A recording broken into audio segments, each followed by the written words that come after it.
Bom dia a todos e a todas que nos acompanham aqui pelo Educo.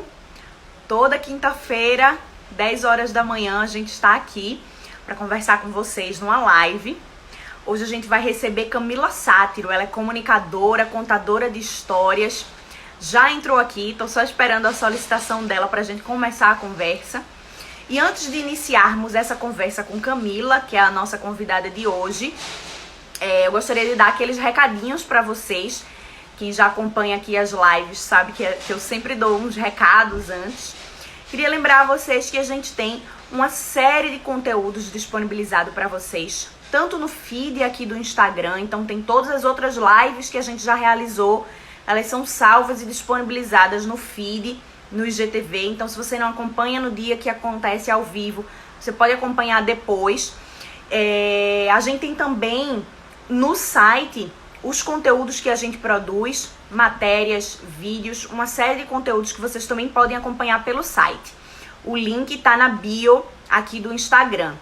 E também, pelo link que tem aqui na bio do Instagram, vocês conseguem acessar o curso do Educo. A gente tem divulgado ele aqui no feed do Instagram, todos os nossos canais. E para quem ainda não viu, o curso do Educo é para pais que têm filhos de 0 a 3 anos. E o link para esse curso, que é pioneiro no Brasil, não existe nada parecido no território brasileiro, tá também aqui na bio do Instagram. Tô só ajeitando aqui. Camila, me manda a solicitação para participação aqui no ao vivo.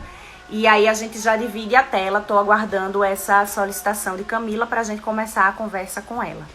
Opa! De vez em quando eu viro assim a câmera sem querer.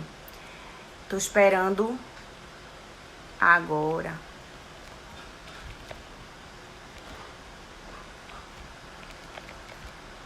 Vamos lá.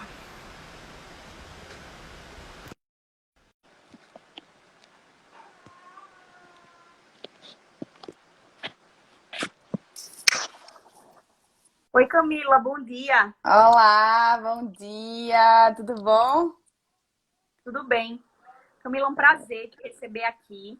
A gente tem feito esses conteúdos aqui no Educo para ajudar os pais ou cuidadores de maneira geral de uma criança que convive com a criança. Não só para esse período, né, de isolamento social, mas também para a vida. E aí, esse horário que a gente tem feito as lives é um horário até que muitos pais estão com os filhos nas aulas, né? Essas aulas que voltaram, enfim. Mas aí a Isso, gente tem sempre baixado esse conteúdo e disponibiliza depois no feed, para quem não estiver aqui ao vivo, acompanhar de alguma outra maneira. De qualquer forma, vamos legal. começar a nossa conversa.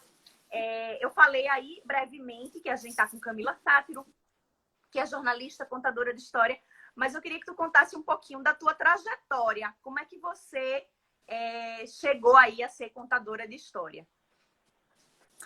Então, vamos lá. Eu sou comunicadora, como você falou, sou formada em jornalismo e trabalhei durante mais de 10 anos em televisão. Eu fui repórter, produtora, apresentadora de um programa infantil.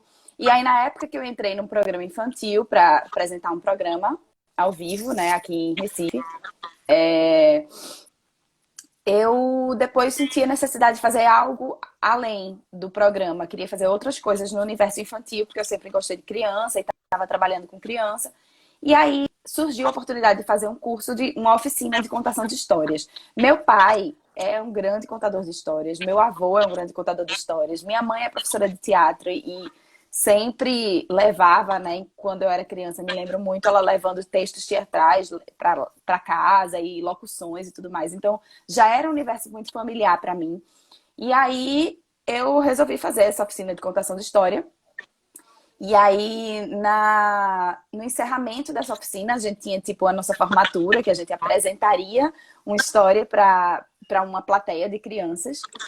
E na véspera dessa apresentação, eu já tinha a história que eu ia contar, era a minha primeira apresentação, assim, né, de contação de histórias infantis para outras pessoas.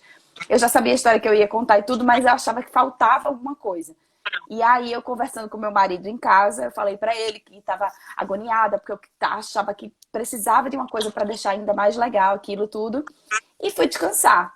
E aí, quando eu volto, assim, pra sala, meia hora depois, ele compôs uma música pra história.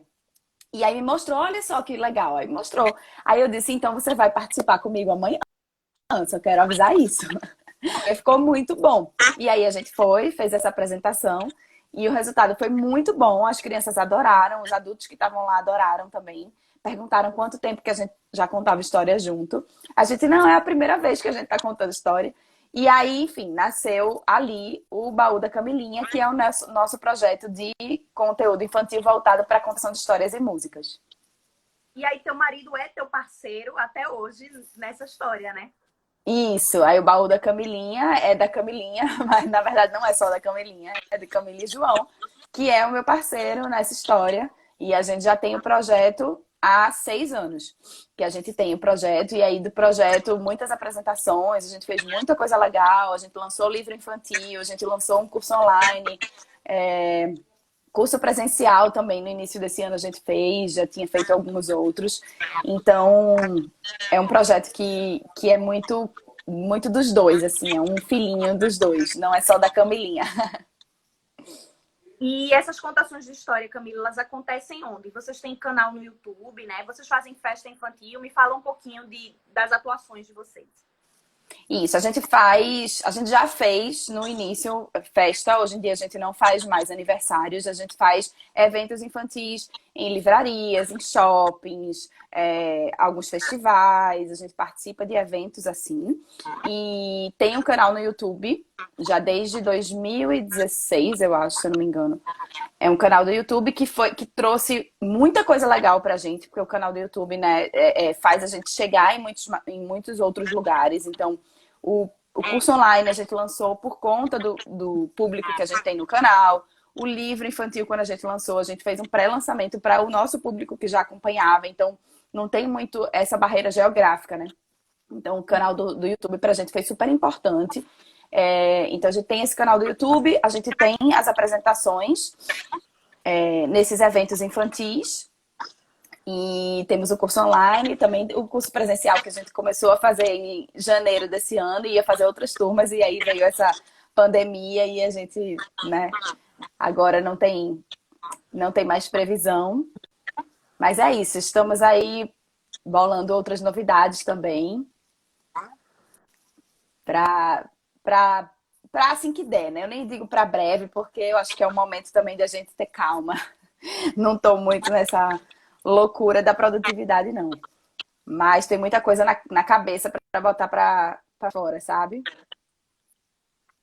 Camila, você falou aí do seu pai como grande contador de histórias, a influência da sua mãe. E aí eu queria que tu falasse um pouquinho dessa coisa de a história ter essa função quase de um elo, né? A coisa afetiva, enfim. E da transmissão mesmo por gerações. Queria que tu falasse um pouquinho sobre isso, a importância dos teus pais. E como você faz isso, por exemplo, com seu filho, e que a gente pode dizer isso para os pais que estão acompanhando aqui para Tá, só um minuto. Deixa eu ver se eu consigo melhorar aqui, que tem uma luz na minha cara aqui. Enfim, não sei se ficou melhor, mas vamos lá. Pois para mim, a grande magia das histórias é essa conexão muito forte que elas causam, né? Entre quem conta e quem ouve as histórias. E isso a gente vê muito em casa, como filhos, com os pais, enfim, com alguém que conta essas histórias para as crianças, como a gente, como contador de história, vê nas nossas apresentações. Porque quando a gente vai para uma apresentação de contação de histórias infantis, né, que a gente tem um público que é muito verdadeiro, que são as crianças, não tem esse filtro, elas são pura verdade. Se a criança não gosta, ela levanta e vai embora. Ou diz, tá chato, né, e vai embora. Então, quando você conta história com muita verdade, com muita alma, colocando muito amor naquilo, estando totalmente presente naquele momento, as crianças sentem que você está se doando para elas, que você está ali, de fato, se entregando para aquele momento, que você quer criar uma conexão. E isso no final se revela com os beijos, com os abraços, com o carinho todo que a gente recebe no fim de uma apresentação. As crianças acabam a apresentação, elas podem nem te conhecer antes daquele momento. Elas chegam lá, vou assistir essa apresentação. Senta para assistir uma apresentação de contação de história. No final, as crianças estão lá com você, ele abraçando, querendo tirar foto, querendo beijo, pedindo, né, pedindo para ver depois em casa no YouTube. A gente recebe muita mensagem de mães e de pais dizendo que as crianças chegam em casa e querem ver mais e veem outras e outras e outras histórias. Então, esse vínculo é muito importante. E trazendo isso para dentro de casa, isso que eu estava falando antes, assim, as memórias que eu tenho do meu pai contando histórias para mim são memórias que ficam até hoje. Então, a gente lembra da hora de dormir, né? Que ia e que contava história para mim, para minha irmã, histórias de livro e muitas vezes histórias inventadas, que a gente tem hora que a criança não quer, não, quero uma história que você invente. E aí ele se virava em mil para contar histórias na hora, e depois as histórias que a gente pedia para ele repetir infinitamente aquelas histórias. Então é um vínculo que fica para sempre. Essas histórias. O meu avô, que eu falei que também contava grandes histórias, ele, quando a gente era criança, ele morava em São Paulo, ele não morava em Recife. E eu tenho até hoje cartas que meu avô escrevia pra gente, da época que ele escrevia com histórias. Ele criava histórias e escrevia essas histórias e mandava por correio pra gente, pra mim e pra minha irmã. E a gente, né? Então eu tenho até hoje essas histórias que ele escrevia. Então era também uma forma de se fazer presente, porque ele estava lá longe, mas através das histórias era como se a gente estivesse perto. E isso marcou tanto que eu guardei, né? Isso para sempre. Até hoje eu tenho essas cartas em casa, guardadas. Então, o vínculo que se cria com uma criança ao contar histórias, ele é para sempre. As crianças sentem quando isso é verdadeiro, né? E quando um adulto está ali sentado e se doando para aquele momento. Eu vejo isso muito. Eu estou aqui passando essa quarentena na casa do meu pai, no sítio. E meu pai, como é essa pessoa que adora contar histórias, né? Meu filho, ele fica assim, encantado. Ele para, assim, fica... E olha que meu filho é super agitado. Mas ele para, meu pai contando história, ele para e fica assim, horas olhando. E querendo saber, e querendo mais, sabe? Fica encantado. E ele é um grande ídolo também pro meu filho hoje em dia. E muito por conta disso, né? Por conta, claro, de várias outras coisas, mas muito também por conta dessas histórias que ele conta e encanta. E aí, Camila, o que você contou me lembra muito também a minha própria infância. E aí me permita contar aqui um pouquinho, porque as Claro. histórias têm uma função também muito importante, assim. E tem memórias muito boas. Minha mãe é pedagoga, e aí ela sempre contava muita historinha, enfim, de livros, mas, como você falou, muitas vezes a gente, enfim, ela precisava continuar, e aí começava a inventar uma história. E uma em especial, eu e minha irmã, a gente gostava muito e pedia para ela repetir sempre. E foi uma história que eu cresci lembrando de boa parte daquela história. E aí, recentemente, eu com quase 30 anos, quando minha mãe completou 60, eu perguntei se ela ainda lembrava daquela história. Ela disse que lembrava bem. E eu pedi para ela escrever num papel, porque eu queria ter o registro daquela história para quem sabe contar para outras crianças, enfim, quando eu tivesse filho, contar também e tal. E aí aproveitei que estava chegando perto dos 60 anos dela, editei o livro, pedi para uma ilustradora fazer os desenhos, e nos 60 anos dela foi o lançamento. E aí eu estou até com ele aqui, esse aqui. Ai, que incrível! Os pintinhos coloridos. Essa é a minha mãe, mandei fazer uma caricatura dela. Enfim, um livrinho artesanal, eu mesma editei. Que lindo! E aí essa história que minha mãe contava, que saiu da cabeça dela ali durante a noite, várias vezes, virou um livro mesmo. E aí algumas crianças têm esse livro, sobrinhas dela compraram, e aí contam para os filhos. E aí essa história continuou na família agora para outras crianças, que era só meu e da minha irmã. E, enfim, eu até separei o livro porque eu disse, vou falar de contação de história, vai que eu tenho a oportunidade de contar um pouco da história da minha mãe, porque eu acho que é isso, eu como filha, você também está falando aqui como filha em alguns momentos, essa coisa de a gente já comprovar essa importância, né, dessa relação, enfim. E aí foi um dia super especial, minha mãe estava super emocionada, conseguindo ver ali a materialização, enfim. E aí eu queria que tu falasse um pouquinho dessa coisa de a gente relacionar muitas vezes a contação de história a ter um livro. E eu queria que tu falasse um pouco dessa história que é criada ali naquele momento. E e falasse um pouquinho da coisa do livro e dessas histórias que são criadas ali no momento da contação. Então, as histórias, esse ato de contar histórias, ele é muito antes dos livros, né? Ele vem de muito, muito, muito antes dos livros. Os primeiros povos, eles se reuniam ao redor das fogueiras para contar histórias e passar conhecimento e falar sobre suas origens e falar sobre suas tradições. Então, as histórias sempre tiveram um papel muito importante, tanto agregador e para fortalecer a própria cultura, né, dos povos, como também de transmissão de conhecimento e de entreter e de juntar essas pessoas todas. E tinham as figuras dos griots, por exemplo, na África, que eram as pessoas que iam de povoado em povoado, contando histórias e levando informações. Então, as histórias, elas são muito mais do que as histórias que a gente encontra nos livros, né? As histórias, elas são comunicação. Contar histórias é se comunicar. Então, elas têm um papel muito importante para a sociedade como um todo, né? Não são só as histórias que estão no livro. Isso é o primeiro ponto para a gente pensar, que as histórias, elas surgiram da oralidade e não do literário, né? Não vem dos livros. As histórias, elas, antes de tudo, elas são tradições orais. Os contos que a gente conhece, por exemplo, dos irmãos Grimm, que hoje em dia as crianças conhecem pelas versões da Disney, eles vieram os irmãos Grimm, assim como outros, eles recolheram esses contos da oralidade na Dinamarca, enfim, em outros lugares, e foram registrando isso nos livros, mas são contos de tradição oral. E existe essa diferença. Os contos que vêm de tradição oral, como, por exemplo, a gente conhece Chapeuzinho Vermelho, né, Os Três Porquinhos, são contos de tradição oral. E os contos literários, que são aqueles contos que estão nos livros. Mas as histórias, elas não têm nada a ver com ter um livro. Tanto que é uma coisa super interessante, que tem uma parceira nossa, uma amiga que eu adoro, que é a Michelle, ela tem um projeto chamado Babá dos Sonhos, e ela fala que ela dá capacitações para cuidadoras.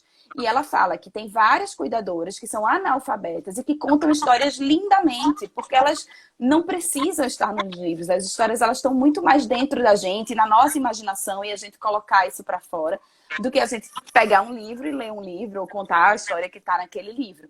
Então, é muito além, assim, E eu acho incrível isso, porque a gente criar uma história na hora para uma criança é um exercício absurdo de imaginação, tanto para a gente como para as crianças, né, que estão ouvindo, porque quando a gente ouve uma história, a gente está estimulando muito essa nossa imaginação. E quando a gente cria uma história na hora para contar, mais ainda, né? A gente também está fazendo um exercício para a gente de estimular a nossa própria imaginação e colocar isso para fora. E eu queria que tu falasse também sobre a coisa da hora de dormir. Foi algo que você mencionou, né? Uma coisa que a gente lembra muito ali da hora de dormir. Mas eu queria te fazer uma pergunta. Tem hora para contar história? Não tem hora para contar história. Eu até acredito que tem momentos e momentos, mas não tem uma hora exata para contar histórias. A gente relaciona muito essa coisa da hora de dormir, porque é um momento que você pode escolher histórias, né, que acalmem e que tá todo mundo naquele momento mais tranquilo para contar histórias, mas você pode contar histórias a qualquer momento. Agora, essa coisa do dormir, o ambiente, né, facilita, a gente tá na cama, a gente tá no quarto, no ambiente calmo, você pode botar meia luz, pode criar esse ambiente para contar essa história, mas você pode contar a história ao longo do dia. Claro que tem momentos que vai ser mais difícil, que seus filhos, né, ou as crianças que estiverem ao seu redor vão estar super agitadas, querendo fazer outras coisas, e aí não adianta forçar e botar a história como uma obrigação, porque isso eu acho que também destrói o momento, né, de tipo, meu filho, eu tô aqui com minha energia 1000 e eu quero movimento, eu quero me jogar, eu quero gastar minha energia, e você, não, mas eu quero que você se aquiete, vem cá que eu vou contar uma história. Né? Não vamos fazer isso. Mas é perceber mesmo, assim, em que momento ela se encaixa, sentir muito isso. Eu acho que contar histórias vem muito do sentir. Tanto do sentir que histórias a gente quer contar, como do sentir que momento é esse. Até para escolher a história, porque às vezes a gente vai, por exemplo, numa apresentação de contação de histórias, a gente vai com um repertório ali formado, né? Não, eu vou contar mais ou menos isso. E quando chega, você sente que a sua plateia pede outra coisa. Então você precisa sentir essa plateia. Contar história não é só eu tô aqui, eu falo pra vocês e vocês engolem o que eu tô falando. Não, a gente tá falando de comunicar, a gente tá falando de comunicação, é estabelecer relações. E se a gente fala de relação, existe uma troca aí. no meio, né? Sou eu para você, você para mim. Então, o que é que você está me dizendo? O que eu preciso sentir isso na pele, assim. Se o público está muito apático, está muito calmo, que eu vou contar uma história que exija que eles tenham muita energia, que eles troquem muito, que eles interajam, talvez não funcione. Se esse público quer muito interagir, quer muito, então eu preciso escolher uma história, né? Tirar do meu baú uma história que traga essa possibilidade. Então, é muito do sentir também. E eu acho que dentro de casa é a mesma coisa. A gente precisa sentir o que é que essas crianças estão precisando. Até porque as histórias, elas falam muito de sentimento, né? Elas falam de coisas inconscientes que para as crianças são super importantes e que às vezes não é o momento dela ouvir uma história, porque trata de um assunto que para ela não queira, e às vezes é o momento dela ouvir uma história que vai ajudar ela em algum período da vida, por exemplo. Então tem também essa questão. E aí, então, do que você falou, acho que pode ficar já uma dica aí para os pais. Não é uma relação vertical na hora de contar a história, né? Do contador para quem está ouvindo, é horizontal, né? Exatamente. E assim, a gente percebe muito isso. Às vezes a gente vai contar muita história em escola, e aí a gente, antes de contar a história, né, tem todo aquele versinho, aquela brincadeira para as crianças ficarem calmas, em silêncio, para ouvirem a história. E tudo bem. Mas aí já teve algumas situações de a gente ir contar uma história e a professora, assim, a criança interromper na hora da história, falar alguma coisa pra gente, nem era para outra coisa, era com a gente. E as professoras darem um grito e dizerem, fiquem quietos. E a gente dizer, não é isso, tudo bem, né? Tá tudo bem, porque as histórias, elas são relações. Então, se a gente tá contando uma história que mexe com uma criança a ponto dela querer participar daquele momento, vamos ouvir o que essa criança tem a dizer, né? Ela às vezes está querendo construir junto com você esse momento. Não só no imaginário, mas ela quer falar alguma coisa, para ela tá sendo importante. Então, isso é muito rico, né? Cabe a gente que está contando histórias saber lidar com essas interrupções da melhor forma para que isso continue. Mas as crianças, elas estão ali construindo junto com a gente. Mesmo quando elas estão caladinhas e comportadas como a gente quer, bem entre aspas, né? Elas estão também construindo, porque elas estão. A contação de histórias, elas faz com que as crianças construam imageticamente aquilo que a gente está contando, diferente da leitura, né? Que aí é uma outra questão, da leitura quando a gente está mostrando imagens e tudo mais. São duas coisas diferentes. Mas, de alguma forma, as crianças estão participando desse momento. Não é vertical, é horizontal. Essa troca, ela é muito rica e a gente quer que ela exista. E cabe a gente que conta histórias saber lidar com isso. Camila, queria que você desse algumas dicas para quem, por exemplo, não acha que poderia contar mais histórias ou gostaria de criar momentos com o filho nesse sentido. Que dicas você dá em relação a, não só a gente falou aí da história inventada e contada na hora, mas também queria que você desse dicas em relação à escolha de livros. Os livros devem ser escolhidos de acordo com faixa etária, para o momento de condição de história. Essa condição de história, ela pode ser voltada para um momento que a criança está vivendo. Então, assim, está fazendo desfraude, uma historinha que tem a ver com isso, tem medo de escuro, uma história que tem a ver com isso. Queria que tu desse uma dica em relação a essa escolha das histórias de acordo com as questões que os pais e os filhos estão vivendo. Então, as histórias, elas são ótimas ferramentas para trabalhar essas questões, né? Porque e inclusive, já deixo aqui, antes de tudo, a gente não precisa explicar a história para a criança, tá? As crianças, elas têm as ferramentas necessárias para ir trabalhando internamente isso. A gente não precisa contar uma história e chegar ao final e fechar o livro e dizer, tá vendo? Fulaninho fez isso por causa disso, disso e disso. A gente não precisa, a gente acaba com o encanto da história quando a gente quer trazer essa moralidade muito grande, muito explícita para a criança. Ela entende isso com as ferramentas que ela tem. E muitas vezes as crianças vão pedir para repetir e repetir e repetir e repetir infinitamente aquela história, porque aquela história pode estar trazendo alguma questão que para ela é muito importante e ela não sabe, né, inconscientemente, alguma questão muito importante para ela trabalhar. E ela pode pedir para repetir, repetir, repetir, repetir infinitamente e a gente se cansa porque a gente quer contar outra história, a gente não aguenta mais aquela história, mas aquela criança está precisando do que aquela história veio.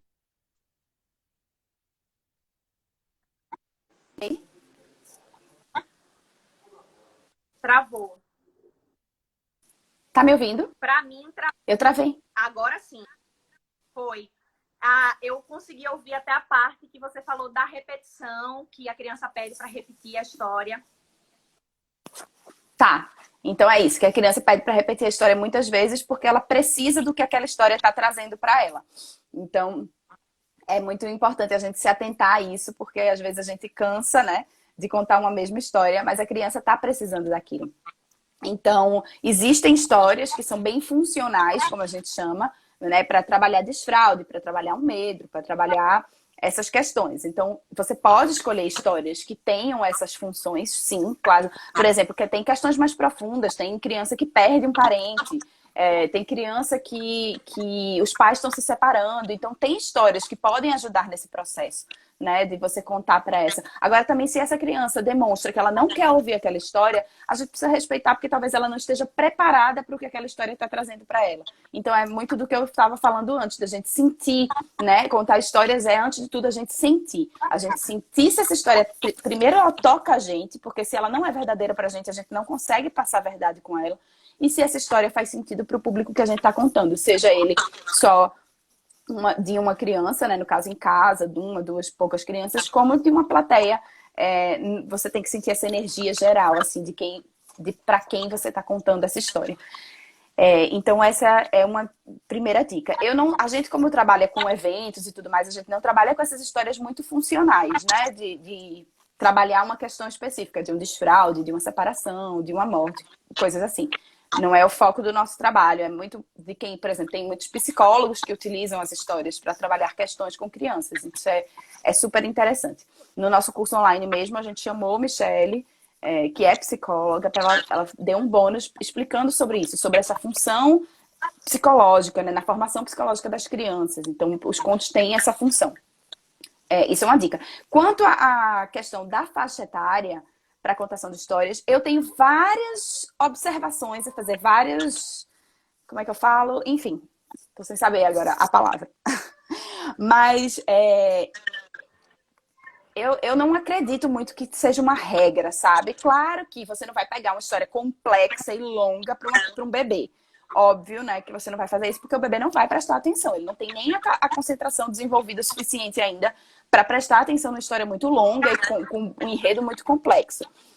Então, você tem que saber, né, que se você vai contar para um bebê, o ideal, na verdade, para contar para um bebê é que você, primeiro de tudo, estimule essa interação dele com o objeto, o livro, né? Que é para que ele vá tomando cada vez mais gosto por aquilo. Então, escolha livro de borracha para o banho, livros com cores e contrastes, texturas, livros que tenham a página grossa para que ele possa manusear, né, livremente, sem rasgar. Então, isso, claro, a gente está falando de bebezinhos. Crianças menores, histórias mais curtas, lembrar que as crianças não têm uma concentração muito desenvolvida ainda. Isso vai se adquirindo com o tempo e quanto mais você contar histórias também, vai ficar mais fácil para ela entender que aquele momento é um momento de história.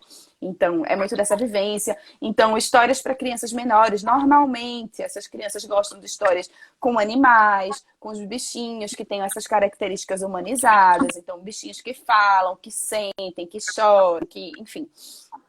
que fazem coisas que elas fazem, que tenham elementos que já são muito familiares, né, no dia a dia delas, coisas que elas conhecem, porque elas têm a referência para entender o que é que eles estão vivendo. Mas eu não gosto de falar assim, é assim, gente, de 0 a 3 anos você vai contar essa história, de 3 a 5 anos essa história, de 5 a 7 anos essa história. Porque tem crianças de 4 anos que vão gostar de histórias de crianças de histórias que crianças de 8 anos gostam. Então, é muito relativo. A gente mesmo que não conta história, por exemplo, a gente não está em sala de aula contando história só para uma faixa etária de crianças. A gente conta história em eventos, então tem crianças pequenas e crianças maiores. Claro que o nosso público é de crianças até uns 7, 8 anos, mais ou menos, porque, como eu falei, tem crianças de 10, 11 anos que ainda gostam de ouvir essas histórias que a gente conta. Mas a gente sabe que o nosso público, ele é mais ou menos de crianças menorzinhas, de 3 anos, 2, 3 anos até umas crianças de uns 7 anos. Então, são histórias mais universais. Então, existem essas... É mais desafiador, mas existem histórias que conseguem captar a atenção, né, de crianças de várias faixas etárias diferentes, de várias idades diferentes, na verdade. Então, tem muito o que sentir também. Agora, claro que crianças menores, histórias mais curtas, histórias mais rápidas. As crianças maiores, elas já vão conseguir ter um enredo mais complexo. Aí não é o nosso público, mas eu sei porque eu tenho uma irmã adolescente. Então, histórias para crianças de 10, 12 anos, histórias que tenham suspense, terror, romance, maiores, né? Que já tem um interesse diferente. Então, é muito de você sentir, mas eu não acredito nessa regra da caixinha de você colocar, só pode contar isso para criança dessa idade, só pode contar isso para criança dessa idade. Então, acho que mais uma vez a gente vê aí a importância dessa comunicação ser horizontal, né? Você sentir o que o seu público, que pode ser só o seu filho, quer ou acompanha, enfim, né? E eu queria que tu falasse... Um exemplo, assim... Oi, desculpa, tá com um delay aqui. Meu filho, ele tem 4 anos e meio. E, enfim, eu poderia estar contando contos de fadas e tudo mais. Eu até tento muito chamar ele para esse lugar, porque os contos de fadas, eles trabalham muitas questões importantes para as crianças.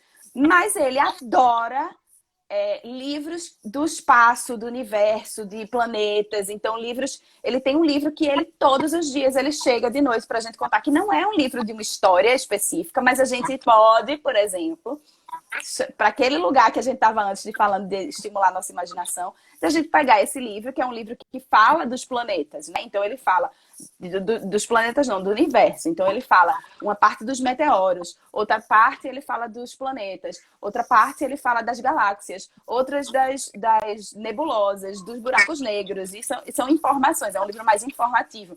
Mas ele ama esse livro. Então, às vezes, eu tento criar uma história a partir do que eu estou vendo no livro. Então, a gente está folheando o livro, em vez de eu ler só as informações que estão naquele livro, as nebulosas são isso, isso e isso, os buracos negros, eles são isso, isso e isso, eu posso, né, eu começo a criar ali na hora de uma história de um astronauta que veio, foi viajar pelo espaço, e ele encontrou as nebulosas. Você sabe o que são as nebulosas? As nebulosas, e tentar criar esse enredo na hora diante disso. Mas, assim, é um assunto que ele tem 4 anos. Teoricamente, se eu fosse colocar ele numa caixinha, teoricamente eu não apresentasse esse tipo de conteúdo para ele agora. Mas ele super se interessa. E é um conteúdo que crianças maiores de 10 anos também se interessam.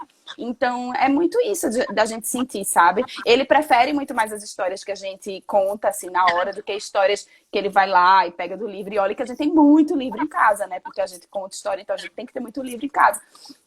Mas ele é aquela história, não sei se é santo de casa não faz milagre, também tem isso.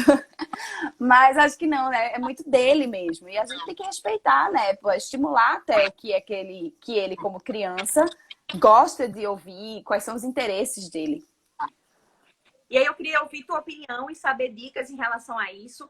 Vale a pena comprar dedoche, fantoche, fazer teatrinho, enfim, dar outros recursos no momento da contação de história que não só a voz e seu corpo, enfim? Vale, eu acho que vale tudo, desde que você se sinta confortável. Isso é super interessante. Eu, quando comecei a contar história, eu ficava muito buscando assim, eu escolhi a história, já sabia contar aquela história lindamente, né? Do jeito que eu me sentia confortável, lindamente pra mim, tá? Porque cada um é cada um.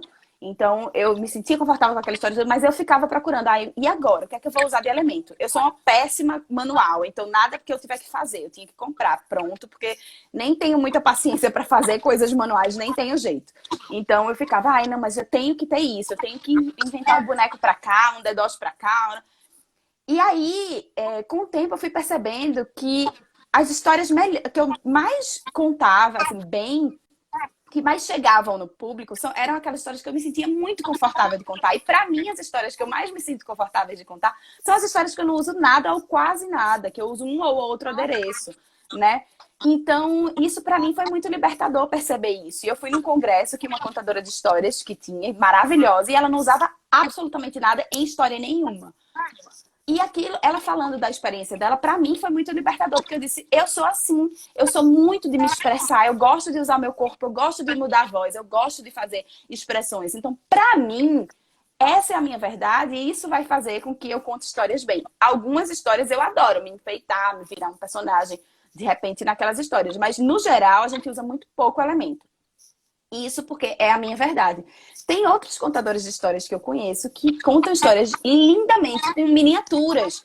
Então, usam dedoches, usam objetos pequenininhos, gostam de fazer. Tem outras pessoas que contam histórias com teatro de sombras e vão contando e fazendo ao mesmo tempo. Outras que gostam de usar um fantoche para interagir. Então, eu acho que tudo é válido desde que seja verdadeiro para você. Não é assim, mas tem que ser isso, né?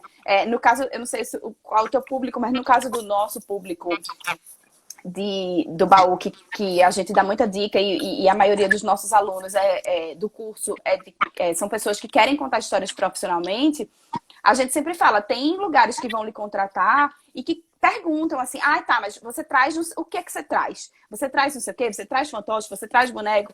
E assim, você tem que ter em mente que existe gente que não tem noção, assim, exatamente do que é a contação de história, confunde muito com teatro, e tem gente que quer só porque é como entretenimento, não faz ideia do que é, e não sabe da profundidade que é um trabalho de contação de histórias, e quer por motivos comerciais, e aí acha que só vai ser bom se você tiver 1000 elementos, 1000 coisas para trabalhar. E não é assim. Então, é você entender qual é a sua verdade. Se você sabe contar histórias bem, você gosta de contar histórias com boneco, com dedoche, com fantoche, usa isso, porque isso vai ser um diferencial seu.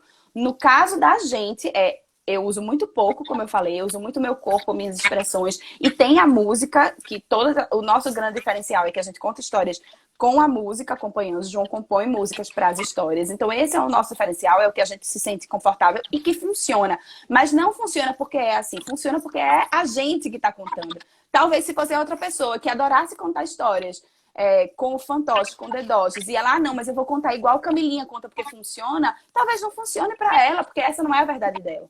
Então, os elementos, eles têm muita importância, até porque se a gente está falando de crianças pequenas, eles também chamam muita atenção, né? Crianças menorzinhas, é um recurso muito interessante para ser usado, mas se você não se sente confortável com ele, você pode não contar bem a história e se preocupar muito com o manuseio, né, daquele elemento, e acabar que a história fique muito perdida, porque você está mais focada em manusear bem o elemento do que contar a própria história.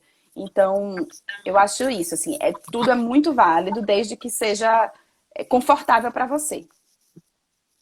Camila, queria que tu falasse também, a gente de alguma maneira já mencionou isso em todas as tuas falas, mas queria que você falasse sobre a importância de contar história, o impacto no desenvolvimento da criança. Queria que tu contasse um pouquinho sobre isso. Então, as histórias que a gente estava falando, né, sobre isso, elas têm essa importância de trabalhar questões emocionais das crianças e que a gente não deve ficar explicando muito isso, né? Não tem que ser muito didático, muito utilitário. Mas as crianças, mas as histórias, além disso, né, da gente poder usar elas dessa forma mais utilitária, poder usar elas mais para a formação de moral das crianças. Então, tem histórias, né, como a gente falou antes, histórias para trabalhar questão de desfraude, de uma separação, de uma morte de um ente querido. Essas histórias estão aí como ferramentas para ajudar nesse processo. Tem histórias para a gente ajudar as crianças a não mentir, a ser trabalhadores, a serem... enfim, as crianças a não saírem sozinhas, tomar cuidado, tem todas essas histórias de questões morais que você pode. E aí, eu tenho uma coisa que é super importante, assim, que às vezes a gente conta uma história, a gente tem que saber o que é que aquela história está trazendo para essa criança, né? Essa história, qual é a mensagem que essa história passa para essa criança? Porque de repente eu estou contando uma história que não tem uma questão que eu acredito que eu quero passar para minha criança, mesmo essa história sendo uma história clássica ou uma história muito conhecida. Mas se eu não quero ensinar isso para minha criança, então não conta essa história para sua criança, sabe? A gente escolhe muito histórias para o nosso repertório, histórias que têm a ver com o que a gente acredita que é questões boas. Então, por exemplo, se eu conto uma história de Maria vai com as outras, que é uma ovelha que fazia sempre o que as outras ovelhas faziam e de repente ela percebe que aquilo não é a verdade dela. Essa história está falando, né, de pensar fora da caixa, da gente pensar diferente. A gente não precisa fazer o que as outras pessoas fazem. Só porque todo mundo faz, eu tenho que fazer igual, eu tenho que seguir o mesmo roteiro, eu tenho que seguir o mesmo caminho. Essa história me toca muito, porque isso é um assunto que eu tento passar muito para o meu filho e tento trazer muito para minha adultice, porque a gente não para de aprender, de crescer e de se conhecer. Então, as histórias, elas têm essa ferramenta pra gente também. Não tô, a gente tá falando de criança, mas as crianças também somos nós muitas vezes. Então, tem que se perceber. Então, por exemplo, uma vez a gente ia contar a história que é uma fábula super conhecida, que é a da formiga e da cigarra, né? Que a formiga, que é super trabalhadora, e ela trabalha todo dia, dia e noite, noite e dia, se esforçando, né? E a cigarra só cantando de boa, até que chega o inverno, e a cigarra se lasca, porque a cigarra só cantou. Ah, você não trabalhou, mas eu vou contar essa história, eu sou artista. Eu vou dizer que cantar não é um ofício. Eu vou dizer que cantar não tem a sua beleza, que cantar também não pode ser um trabalho. Eu não vou falar isso pro meu filho, então eu não conto essa fábula, porque pra mim ela não faz sentido, mas ela pode fazer sentido para outras pessoas. Então a gente até tem uma história dessa, que é um cordel, que é, na verdade, uma releitura de uma história dessa ao avesso, que é super legal, que é a Cigarra Cantoria e a Formiga Correria, de Leda Celaro, que é uma escritora, e ela, pernambucana, e ela fala dessa história, ela traz essa outra mensagem no final da história, assim. Depois, quem quiser ver, tem no nosso canal. Ela traz essa outra mensagem de dizer assim, tá, e uma formiga no fim da história, a formiga vai lá e diz, gente, enquanto a gente trabalhava, se não fosse essa cigarra cantando e alegrando os nossos dias e deixando tudo mais leve, o nosso trabalho era muito mais pesado. Então, ela tem uma função muito importante. E aí a história toma outro rumo. Então, é muito importante a gente se perguntar que questões essas histórias estão trazendo para as nossas crianças, para entender também se isso é uma coisa que você quer passar. Porque as histórias, elas vão trabalhar essas questões, sim. E a gente é formado muito pelo que a gente ouve, pelo que a gente toma como verdade, né? Se a gente passa uma vida aprendendo que é errado ser assim, ser assim, ser assim, quando chegar lá na frente, a gente pode entender, não, mas eu não vou fazer isso porque eu aprendi que é errado. Eu escutei muitas histórias de, né, que era errado cantar, que era errado, que não levava a nada, que era coisa de vagabundo, que era coisa que não dava dinheiro, que era coisa que... Então tá, então chegar lá na frente eu posso ter uma alma de artista e dizer, tá, mas eu preciso me lascar em outro trabalho porque essa arte não vai me completar nunca. Entendeu? Então, assim, a gente precisa... É uma responsabilidade grande também de quem conta histórias para saber que mensagem é essa que eu tô trazendo para essa criança. Então, tem isso também. E a outra coisa que para mim é o grande encanto, né, das histórias, que eu até tenho no nosso perfil, assim, conteúdos para estimular a imaginação e a criatividade das crianças.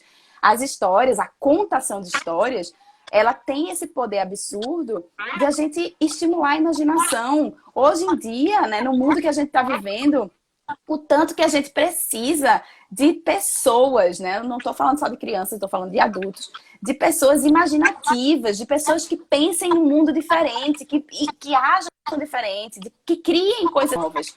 E se a gente não tem isso, se a gente não é estimulado desde pequeno a imaginar, a gente não consegue ser esse adulto criativo, a gente vai se bloqueando. E as histórias, elas têm um poder muito grande, porque quando a gente conta, ainda mais se a gente está contando sem as imagens, né? Sem o livro, sem esses outros recursos, a gente está contando e a gente está estimulando. Cada criança ali naquele momento está construindo imagens daquilo que a gente está contando.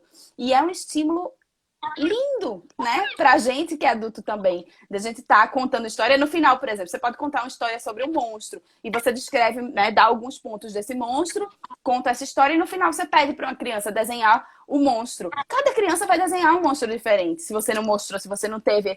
Por quê? Porque cada uma estava ali imaginando uma coisa, né? Dentro do seu repertório, dentro do seu mundo. Então, isso é muito rico, isso é muito importante para a gente tornar cidadãos mais humanos, gente que sinta, gente que pense por si só, cidadãos mais críticos. Então, tem toda uma questão muito importante das histórias aí para a formação humana mesmo, sabe? Eu acredito muito nisso, assim. Então, é isso, vamos contar histórias e isso... Trazendo para uma outra questão, é como os brinquedos, né? Se a gente dá um brinquedo pronto para uma criança, que a criança só tem que apertar um botão e o brinquedo faz tudo, a gente não está estimulando a imaginação nenhuma dessa criança, né? A gente compra um brinquedo, às vezes, caríssimo, e a criança vai lá e o brinquedo é só para você apertar um botão. E aí vai, aperta um botão, o carrinho faz mil coisas, acaba. E a criança fica ali, né? Se tornando um ser automático que aperta botões. Se a gente dá para uma criança um brinquedo, eu amo isso aqui, porque meu filho ama. Tá aqui do meu lado. Se a gente dá um Lego, por exemplo, para uma criança, não aqueles Legos, porque também tem os Legos que você só faz uma determinada coisa, né? Enfim. Mas você dá uma peça de Lego, ele transforma isso em mil coisas. Todos os dias ele pega isso aqui e ele já transformou em aeroporto, ele já transformou em Boeing, não sei das quantas, ele adora avião. Em Boeing, não sei das quantas, ele já transformou em shopping, ele já transformou todos em navio. Ele desfaz e refaz e desfaz e ele está criando. E ele, ao mesmo tempo que está montando, está criando uma história na cabeça dele para aquilo que ele está criando. Então, é muito importante a gente pensar o que é que a gente está oferecendo para essas crianças. Não só as histórias, não só os livros, né? Mas de oportunidade de criação mesmo, né? De imaginação. Deixa eu abrir agora, que ficou escuro. Camila, a gente recebeu alguns comentários aqui, eu vou ler alguns. Tá. Relacionado a essa questão que você falou, né? Da importância de escolher a história a partir, enfim, dos valores que você quer passar, qual a mensagem que você, enfim, quer passar para os seus filhos. A gente recebeu um comentário de Chi Casarini, que ela disse que é igual a música. Atirei o pau no gato, por exemplo, ela cantava, mas nunca tinha parado para pensar na letra. Tá me ouvindo? Aí agora eu travei, não foi? De novo. É que aqui onde eu tô hoje tá uma super chuva e tá neblina, assim, chega a tá branca a coisa. E eu acho que tá dando umas interferências aqui na internet. Mas tá bom agora? Tá, você me ouviu o comentário que eu li? Ouvi da história, da música, né? Aí tem uma outra questão também.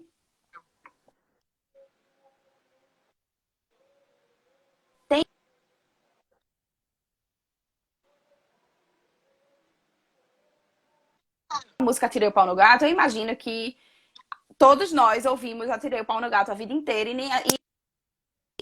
nenhum de nós atirou o pau no gato, né? Eu, pelo menos, nunca atirei o pau no gato, mesmo tendo ouvido essa música minha. Assim, tem algumas... Travou. E agora? Tô travada, gente. Ai, meu Deus. Agora voltou. Tá, vou voltar, então, pro começo da história que eu tava falando. Dá pra ouvir? Posso voltar? Tá. Tem uma outra questão também quanto a isso. Por exemplo, nessa música da Tirei o Pau no Gato, eu tava falando que eu imagino que nós que estamos aqui ouvimos o Tirei o Pau no Gato a vida inteira e nem por isso atiramos o pau no gato, né? Eu pelo menos nunca atirei o pau no gato. E aí tem uma outra questão, que às vezes a gente também tenta privar muito a criança de certas coisas mais violentas, só que a gente tem essa violência dentro da gente, né? A gente tem o lado sombra e o lado luz. Todos nós temos. Num conto de fadas, por exemplo, quando a gente fala da madrasta, que é assim, que tira o coração da Branca de Neve, come esse coração e quer matar, a gente é madrasta também. A criança também é madrasta. É a madrasta que quer comer o coração. De alguma forma, essa história...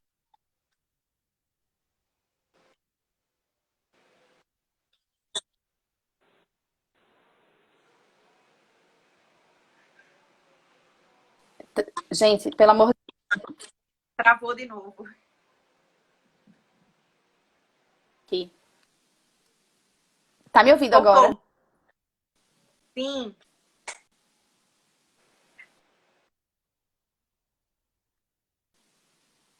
E aí? Vocês estão me ouvindo? Não. Sim. Tá? Vamos. Ah, tá. Eu parei aonde aí pra vocês? Você falou da madrasta, né? Que a madrasta da história dos contos de fadas também é a gente, também é a criança. Eu ouvi até aí. Certo. Então que a gente também tem esse lado sombra, esse lado mais violento. E a gente expor isso e a gente não ficar protegendo a criança de ouvir certas coisas, também é importante, porque é uma forma de a gente extravasar numa história, extravasar numa música, esse lado mais que a gente tem, porque a gente, com uma criança, quando tem um outro amiguinho, ou um irmão, ou alguém que quer fazer uma coisa, ela tem esse impulso, ela quer bater, ela quer... Então, de alguma forma, é como uma válvula de escape para ela, de ela, de alguma forma, colocar isso que ela tem para fora. Então, Eu achei super interessante falar disso, porque isso foi um questionamento que eu fiz num curso de formação de contadores de histórias. Quando se falou sobre isso, eu disse, pois é, e essa questão da música, do Atirei o Pau no Gato, né? Que hoje a gente canta a música mais moralzinha. E aí foi a explicação que eu tive em mais de um curso, na verdade. Assim, a gente não vai atirar o pau no gato por conta dessa música. A gente não tá ensinando isso, a gente escutou essa música a vida inteira e a gente não atirou o pau no gato por conta dessa música. Mas existe também esse outro lado, essa importância de a gente ter alguns momentos nas histórias, com os personagens, com os vilões das histórias, ou numa música dessa, que a gente canta, na verdade, sem nem pensar na letra, a gente tá pensando muito mais na brincadeira e no ritmo. Mas é importante também a gente ter essas válvulas de colocar isso para fora, porque senão a gente pode depois, na adultice, colocar essa violência que a gente tem para fora de uma forma muito menos inteligente, né? Sendo de fato violento e sem saber tratar as pessoas, enfim, ou desgovernando um país, por exemplo, né? Enfim, ensinando as pessoas a usarem armas, né? A gente precisa prestar atenção também, que é importante a gente olhar para isso que a gente tem dentro da gente, porque as crianças também têm. É o que faz a gente ser humano, né? São todos esses sentimentos baralhados. Não é só o bonzinho, né? O personagem completo, ele não é só o personagem bonzinho que não tem nenhum defeito. Então, também tem esse lado importante da gente olhar para isso. Quando eu falei das questões das histórias, a gente perceber isso, eu estava falando muito mais nas questões morais, do que a gente ensina para a criança, do que é bom, do que é errado, do que é certo. Enfim, nesse sentido. Não sei se deu para me fazer entender. Achei bem interessante, inclusive, porque quando eu li o comentário dela, eu imediatamente fiz a conexão com a questão que você tinha levantado, mas na verdade são questões diferentes e é legal a gente ter esclarecido isso. E aí a gente recebeu também um comentário de Maraca Espaço Musical, que comentou isso, total. Aqui no seu trabalho. E aí o comentário foi: sou a favor de criar com o aluno. Super valorizo isso nas minhas aulas de música, foi o que você comentou já há um tempinho. E aí a gente recebeu uma pergunta, Camila, de Ana. Isso. Ela pergunta: que dica você dá quando fazemos uma contação de histórias em dupla com elementos surpresa?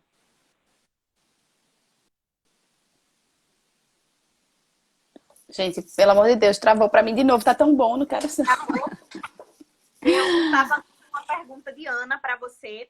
E a pergunta dela foi: que dica você dá para quando fazemos uma contação de história em dupla com elementos surpresa? Uma contação de história em dupla com elemento surpresa, eu não entendi. Assim, eu, por exemplo, eu conto história em dupla com o João, né? Sou eu e ele. Eu não sei exatamente qual é o elemento surpresa que ela tá falando. Então, Ana, se você ainda tiver aí, puder esclarecer, enfim, o que seria exatamente, porque aí Camila pode comentar, enfim, essa tua pergunta. E aí a gente recebeu outros comentários, Camila. Eu vou voltar aqui para poder ler para você. Maracas Pascal fez um convite para assistir uma live que ela vai fazer amanhã sobre o resgate das canções folclóricas. E aí, enfim, ela deixou o @, acho que é interessante para quem se interessou pelo assunto, de repente se interessa também por essa outra questão. E a gente recebeu um comentário que diz assim: os disquinhos de antigamente são assim, histórias com música e muita entonação de voz. Tenho 4 aqui em casa. Acho que em relação ao que você estava falando lá atrás dos recursos, enfim, que você falou do corpo, da voz. Isso uma super dica para quem quer fazer, por exemplo, podcast ou história em áudio, né? Audiolivro, audiobook, que a gente não tem o recurso da imagem, então a gente não tem o recurso nem do livro e nem da imagem da pessoa que está contando, das expressões. Então realmente a sonoridade, não só a música, mas a sonoplastia, né? Os sons que ambientam, a entonação, elas são super importantes mesmo, quando a gente está só com esses ouvidos abertos.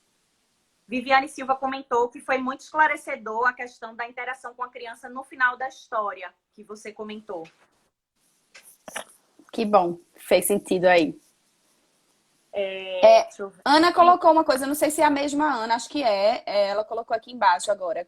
Com recursos, bichinho de pelúcia, com recursos como se fossem elementos que farão parte da história. Ah, tá, entendi. No meu caso é diferente, porque no meu caso eu conto a história, eu que uso os elementos e João, ele toca, né? Mas a gente tem algumas histórias que João, ele participa. Então, por exemplo, a história da Bruxonilda, que é uma história que é bem diferente, porque essa história é uma história, como ela é contada em primeira pessoa, eu me transformo na bruxa para contar a história. E ela vai, é o casamento da Bruxonilda, e ela vai vindo vários pretendentes para ela. E aí, João, ele vai se transformando nesses pretendentes, apesar dele não colocar os elementos. Mas, por exemplo, a gente tem o baú, né? O baú da Camilinha. Então, o baú tá sempre na apresentação. É de dentro dele que eu tiro os elementos, é de dentro dele que eu tiro os livros. Agora, isso é ensaio, isso é pensar antes, porque a gente não conta uma história assim, vem aqui contar uma história e o meu trabalho eu vou então sentar aqui e ficar 1 hora. Não, a gente tem estudo, a gente pesquisa as histórias, a gente olha cada história. Como é que a gente vai estudar essa história? Como é que a gente vai roteirizar essa história? Como é que a gente vai... Em que lugares a gente pode pensar em ter uma interação com as crianças? Porque eu gosto de pensar sempre nisso. Num momento da história que as crianças possam construir com a gente. Em que lugar vale um elemento? Ou se essa história não vale um elemento. Então, isso tudo é pensado e ensaiado. Então, a gente tá em casa, então, nessa hora era legal se você colocasse esse elemento. Então, eu tô contando a história e aí eu olho pra ele e ele pegou de dentro do baú, por exemplo, o chapéu do bruxo e colocou e se transformou naquele bruxo. Então, é muito de você estudar essa história, entender o que ela pede e tentar criar em cima dessa história e aí você ensaiar com o seu adulto. Eu vou ser isso e eu vou pegar esse elemento e eu vou usar isso nessa hora.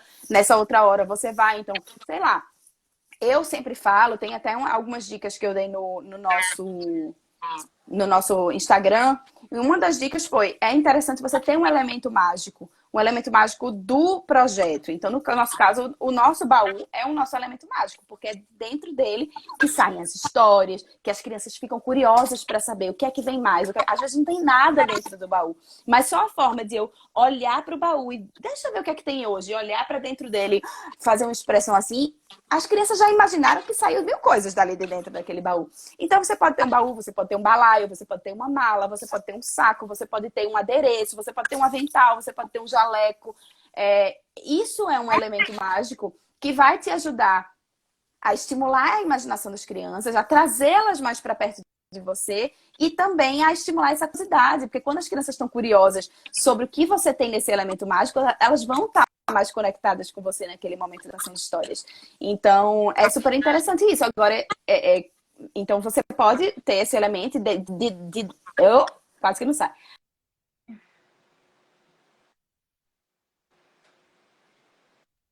Mas exige estudo, exige planejamento, exige ensaio para você entender, porque cada história pede uma coisa diferente, né?